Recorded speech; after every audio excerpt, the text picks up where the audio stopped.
I stared at my phone as it buzzed on the hotel nightstand. 2:47 a.m. The screen showed an unknown Toronto number. My first instinct was to ignore it, probably a wrong number or spam. But something made me answer. Mr. Carter? This is Dr. Rachel Patel from SickKids Emergency. I have your son here. My blood went cold. What? Liam? What happened? Is he hurt? He's stable now, but he came in about 40 minutes ago with a severe allergic reaction. His EpiPen wasn't administered in time. Mr. Carter, when did Liam last eat peanuts? Peanuts? Never. He's deathly allergic. We're extremely careful. I was already throwing clothes into my suitcase. Where's my wife? Where's Amanda? There was a pause. We haven't been able to reach her. Liam had his grandmother's phone number in his backpack. She's the one who brought him in. His grandmother? You mean my mother-in-law? Patricia? I felt dizzy. I don't understand. Amanda was supposed to be with him tonight. I'm in Vancouver for a work conference. I think you should get here as soon as you can, Mr. Carter. I hung up and immediately called Amanda. Straight to voicemail. I tried again. And again. Nothing. I called Patricia's cell. It rang once, then went to voicemail. I tried the house phone. No answer. My hands were shaking as I pulled up flight options on my laptop. The earliest direct flight to Toronto was 6:15 a.m., over 3 hours away. I looked at car rentals, but driving would take nearly 40 hours. I even checked private charters, but the quotes were $18,000, money I didn't have sitting in my account, especially not at 3 a.m. I called the only other person I could think of. Marcus?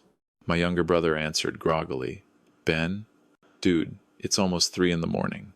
Liam's in the hospital. Allergic reaction. I'm in Vancouver. Can you get to SickKids? What? Yeah, I'm getting dressed now. What happened? I don't know. Amanda's not answering. Just please get to my son. I'm leaving now. 20 minutes, tops. I booked the 6:15 flight and paced my hotel room until Marcus called back at 3:45. I'm with him, Marcus said. He's sleeping. They've got him on monitoring, but the doctor says he's out of danger now. What the hell happened?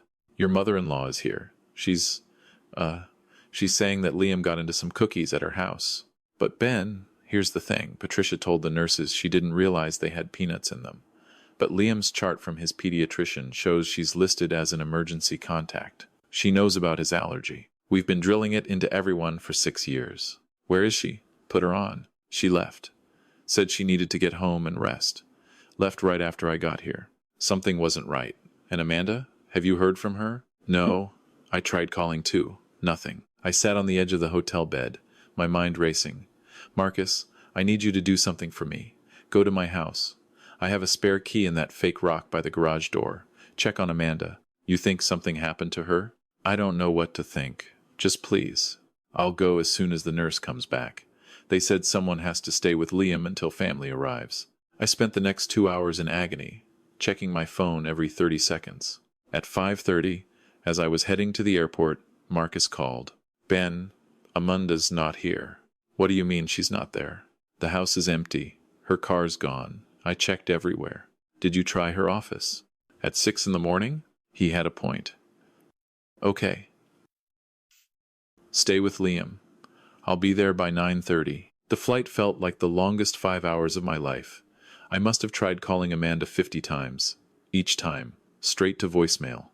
I tried Patricia. Same thing. I even called Amanda's work, but got the automated system saying the office opened at 9. When I finally got to the hospital at 9:45, I ran straight to the pediatric emergency ward. Marcus stood when he saw me. He's okay, he said immediately. Still sleeping, but stable. I went into Liam's room. My 6-year-old son looked so small in the hospital bed, an IV in his little arm, monitors beeping softly. I pulled a chair close and took his hand. Has Amanda called? Marcus shook his head. Nothing. But Ben, there's something else. He pulled out his phone and showed me a text message. Patricia sent this about an hour ago. The message read, I've done what I can. The rest is not my responsibility. You and Amanda need to figure out your own family issues. What the hell does that mean? I have no idea, but it's weird, right? It was worse than weird. It was chilling. Liam stirred and opened his eyes. Dad? Hey, buddy, I'm here. I squeezed his hand gently. You scared me. My throat hurt really bad. Grandma gave me cookies. I know. Can you tell me what happened? Mom and Grandma were fighting. Loud fighting. Mom was crying. Then Mom left, and Grandma said she had to watch me. She was really mad. My chest tightened. When was this? Last night. After dinner, I was playing with my Lego, and they started yelling. What were they fighting about? I don't know. But Mom said something about telling Ben, and Grandma said, if you do that, you'll lose everything. Then Mom left, and she didn't say goodbye. His eyes filled with tears. Dad, did Mom leave because of me? No, buddy, no. I hugged him carefully, mindful of the IV. Mom loves you so much. Something else is going on. Dr. Patel came in a few minutes later. She was a woman in her early 40s with kind eyes and a calm demeanor. Mr. Carter, good, you're here. Liam's doing well. We'll want to monitor him for another few hours. But he should be able to go home this afternoon. Thank you for taking care of him. Of course. She glanced at Marcus, then back at me. Can I speak with you privately for a moment? We stepped into the hallway. Dr. Patel pulled out a tablet. When Liam came in last night, his grandmother told us he'd gotten into cookies accidentally. But when I examined Liam, he told me his grandmother gave him the cookies. He said she told him they were safe. That's impossible. Patricia knows about his allergy. I thought so too, given that she's listed as an emergency contact. So I asked Liam more questions. He said his grandmother seemed upset and distracted. He asked if the cookies had peanuts, and she said no. Dr. Patel paused. Mr. Carter, I have to ask, is there any reason your mother-in-law would want to harm Liam? The question hit me like a physical blow. No. I mean, Patricia can be difficult, but she loves Liam. She wouldn't, but even as I said it, doubt crept in. I filed a report with Child Protective Services, as a precaution. Given the circumstances, the lack of EpiPen administration, the conflicting stories, and the fact that we still haven't been able to reach your wife, they'll want to follow up. I nodded numbly. Thank you. When I got back to Liam's room, Marcus pulled me aside. I did something while you were talking to the doctor. I hope you're not mad. What? I went back to your house and checked your security cameras. The ones you installed last year after that break-in on your street? I'd completely forgotten about those. We'd set up cameras by the front door, back door, and in the living room, mostly to monitor for package thieves. And, Ben, you need to see this. He pulled up his phone and showed me footage from the living room camera, timestamped 7:43 p.m. the previous night. On the screen, Amanda and Patricia were clearly arguing. The camera didn't pick up audio, but their body language told the story.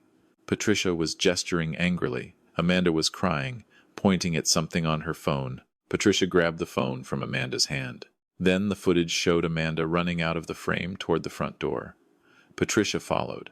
The camera angle didn't show the front door, but I could see Patricia return alone 2 minutes later. She was scrolling through Amanda's phone. There's more, Marcus said. He fast-forwarded to 8:15 p.m. The footage showed Patricia with Liam in the living room. She handed him a plate of cookies. Liam ate 2 before suddenly clutching his throat. Patricia's reaction wasn't what I expected. She didn't immediately reach for Liam's emergency kit, which we kept in a bright red box on the bookshelf, visible in the frame. Instead, she stood there for almost 30 seconds, watching him struggle. Finally, she grabbed her purse and pulled Liam toward the front door. The timestamp showed 8:17 p.m. According to the hospital, Liam arrived at 9:05 p.m. The hospital was 15 minutes from our house. Where did she go for half an hour? I asked aloud. I don't know. But Ben, she didn't even try to find his EpiPen. It's right there in the shot. I felt sick. Send me that footage. All of it. Marcus forwarded the files to my email. I sat back down next to Liam's bed, my mind reeling. Where was Amanda? Why was Patricia acting so strangely? And what were they fighting about? My phone finally rang at 11:30. Amanda. Where the hell are you? I answered. Liam's in the hospital. I know. I just saw your messages. Ben, I'm so sorry. Is he okay? He's stable. Where are you, Amanda? She was crying. I'm at a hotel near the airport. I had to leave. What are you talking about? Our son nearly died. And you're at a hotel? I know. But if I had stayed, Patricia would have. She broke off. Would have what? Ben, I need to tell you something. But not over the phone. Can you meet me? There's a Tim Hortons on Dixon Road near the airport. I'm not leaving, Liam. Marcus is there, right? Please, Ben. It's about your mother-in-law. It's about everything. Something in her voice made me agree. 1 hour. That's it. I asked Marcus to stay with Liam, then drove to the Tim Hortons. Amanda was sitting in a corner booth, looking like she hadn't slept. Her eyes were red and swollen. Talk, I said as I slid into the booth. Patricia has been stealing from your father's company, she said without preamble. I blinked.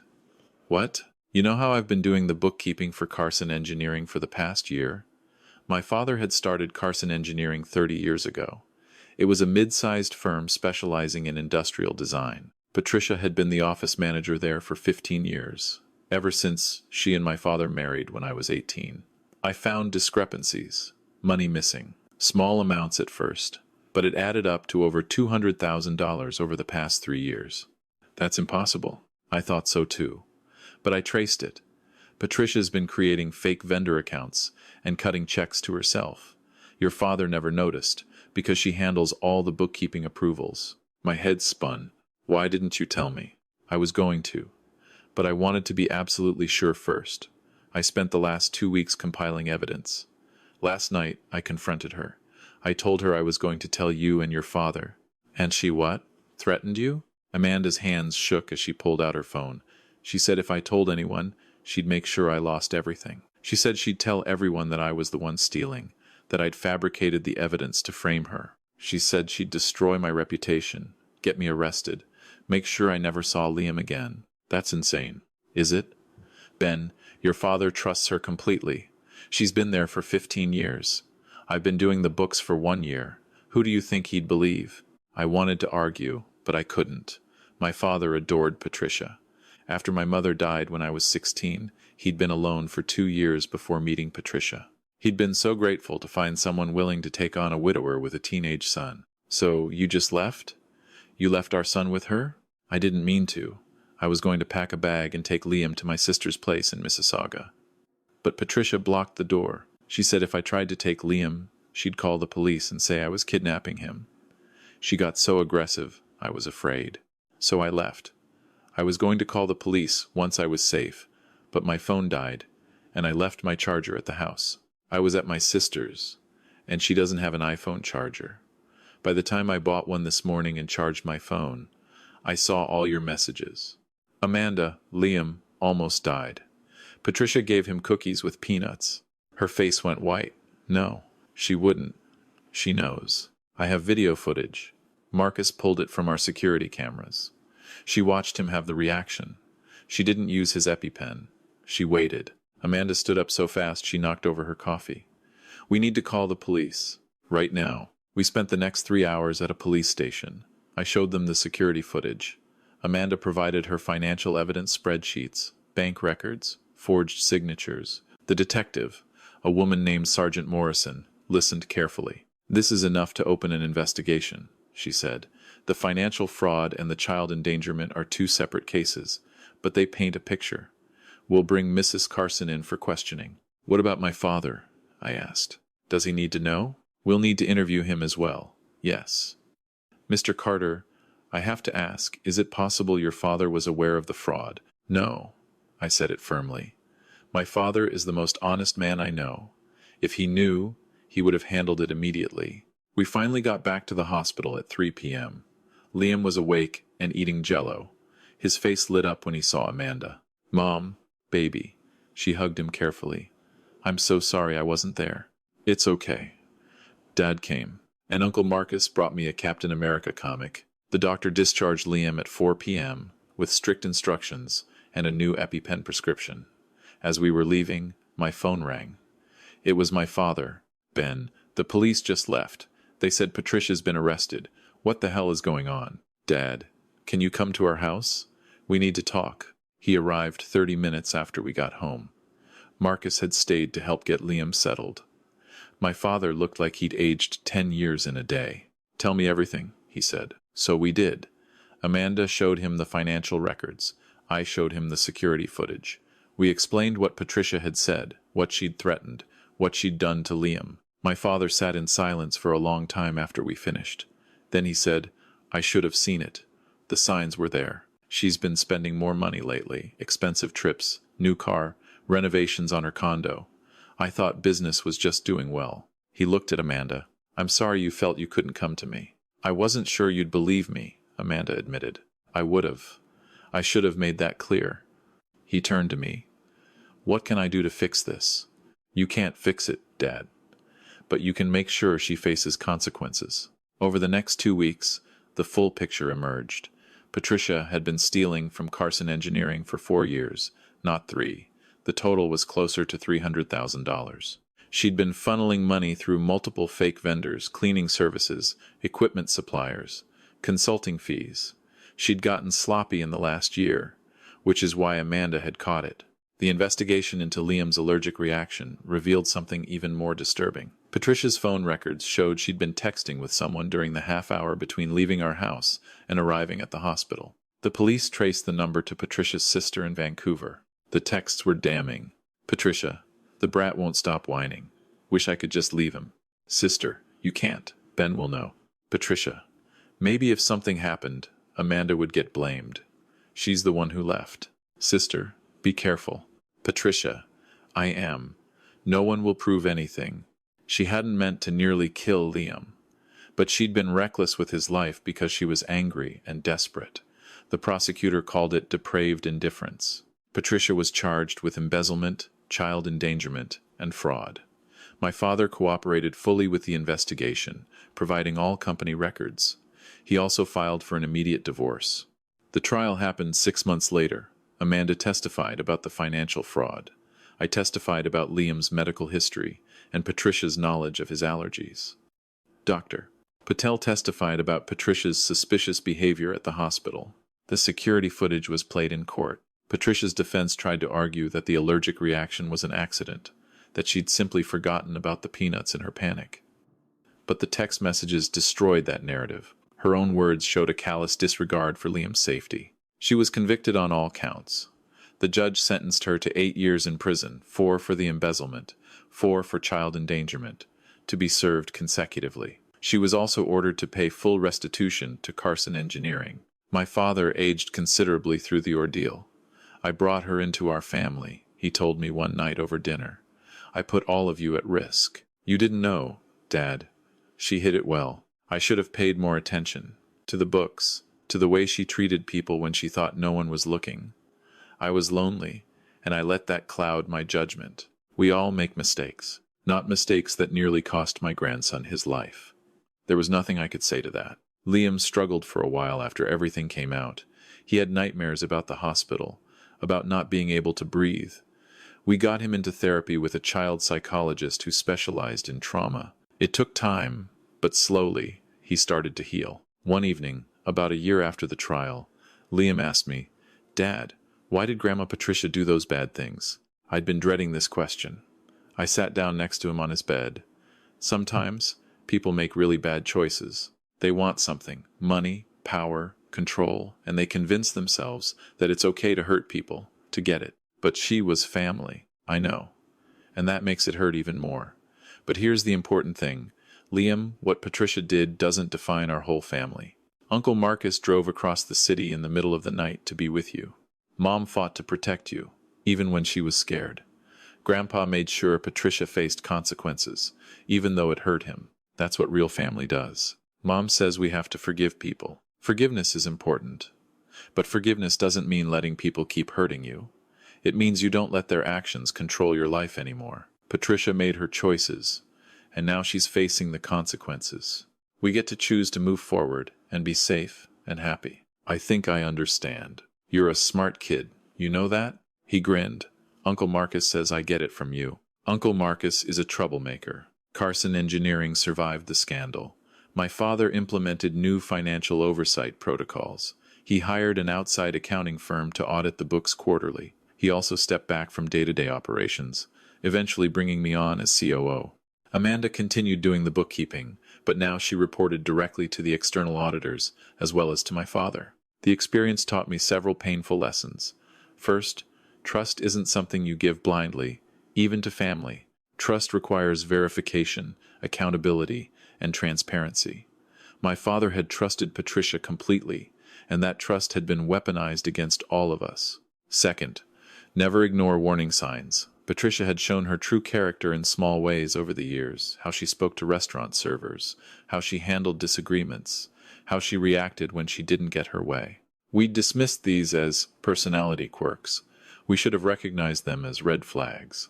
Third, protecting your children means being willing to face uncomfortable truths. Amanda had been afraid to confront Patricia because of the potential consequences, but by waiting, she'd put Liam at greater risk. Sometimes the right choice is the hard choice, the choice that makes people angry or defensive or that blows up your life. But if it keeps your children safe, it's worth it. And finally, I learned that resilience isn't about avoiding trauma, it's about how you respond to it. Liam could have been destroyed by what Patricia did. Instead, with support and love and professional help, he processed it. He learned that he was strong enough to survive scary things. He learned that his family would fight for him. Those are lessons that will serve him for the rest of his life. 2 years after Patricia's sentencing, Liam asked if we could visit the hospital where Dr. Patel worked. He wanted to thank her for saving his life. We arranged a visit, and Dr. Patel took time out of her busy schedule to sit with us. "You're looking healthy," she told Liam. "How are you feeling?" "Really good.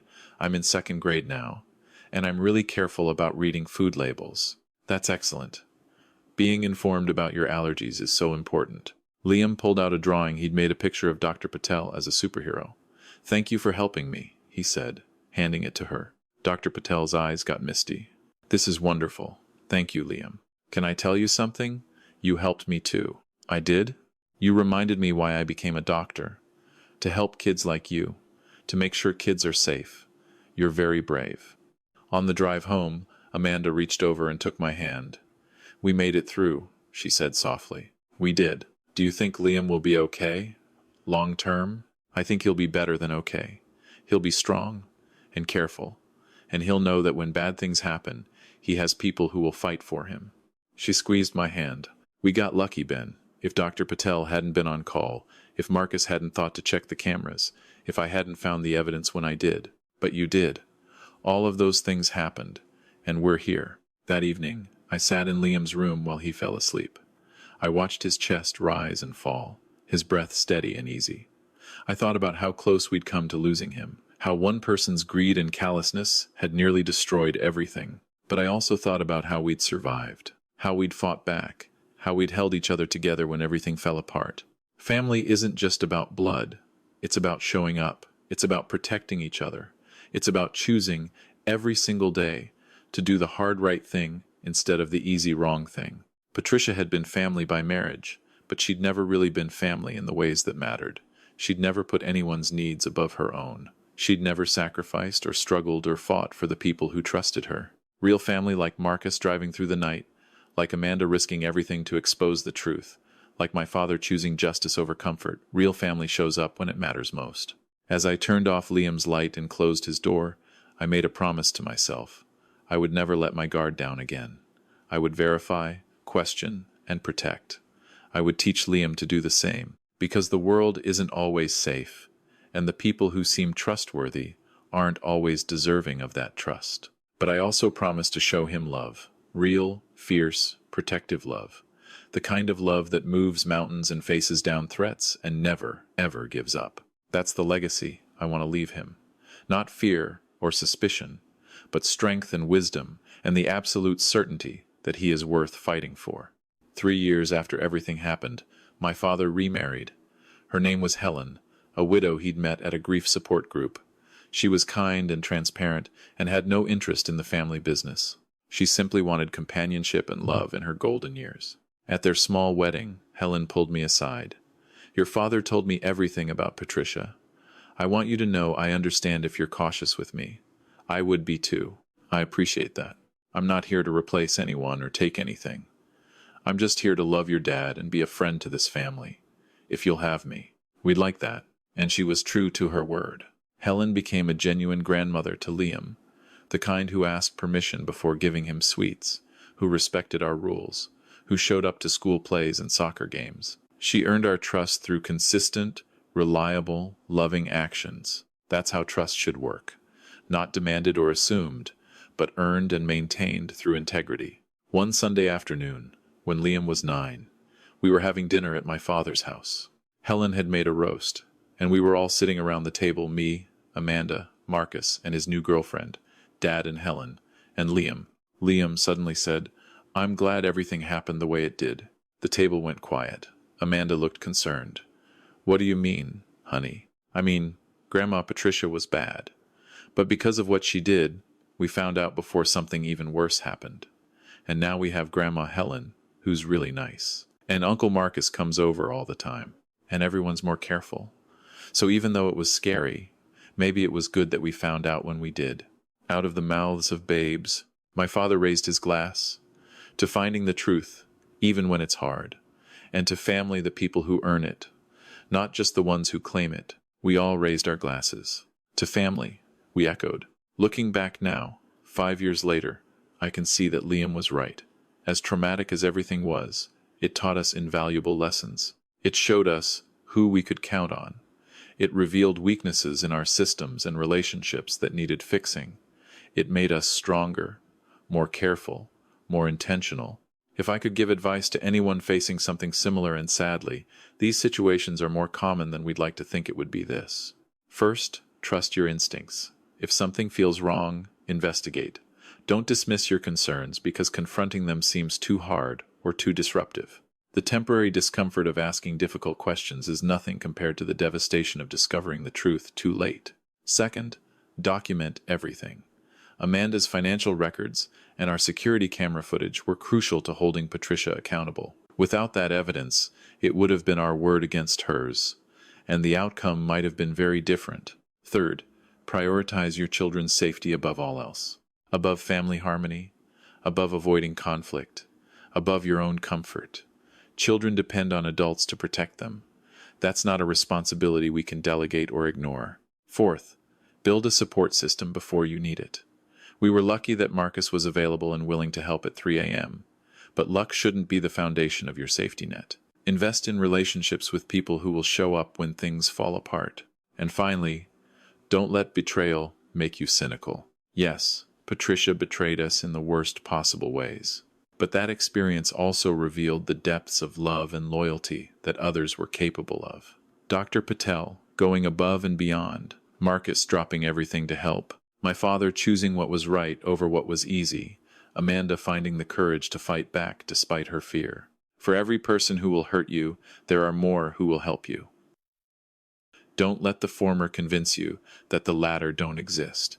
Liam is 11 now. He's thriving in school, has a great group of friends, and has developed a passion for computer programming. He's confident and happy and safe. Sometimes I still wake up in the middle of the night and check that he's breathing, a residual anxiety from that terrible night when he almost wasn't. But mostly, I'm grateful. Grateful that we discovered Patricia's true nature when we did. Grateful for Dr. Patel's quick thinking. Grateful for Marcus's loyalty and Amanda's courage and my father's integrity. Grateful that Liam survived and healed and learned that even when bad things happen, good people will fight for you. That's the real story. Not that evil exists, we all know that, but that goodness exists too, and that goodness, when it shows up and does the work, is stronger than any darkness. That's the legacy I want to pass on to Liam. Not fear of what people might do, but faith in what good people will do when it matters most. And the knowledge that he is loved fiercely, protected vigilantly, and valued beyond measure. That's what family really means.